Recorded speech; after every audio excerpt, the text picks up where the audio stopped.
So first of all, the first performance we have is from Ella. It's a solo performance by Ella. It's called Durga Kautavam, and it's performed in Bharatanatyam style. Do you want to elaborate on that? Of course, yeah.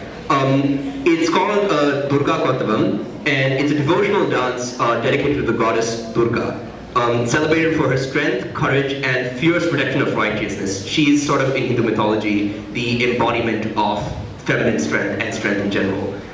Set to the rhythmic chants and intricate movements, the Kautavam incorporates expressive emotions and pure dance that reflects the deity's fierce grace and compassion. It's about to meet the most incredible performance, so I hope you're all ready for the first performance of the night from Ella Chintagunta. Are you all ready? Yeah!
Jagdamba, Bhadrakali, Bhairavi, Chamundhi,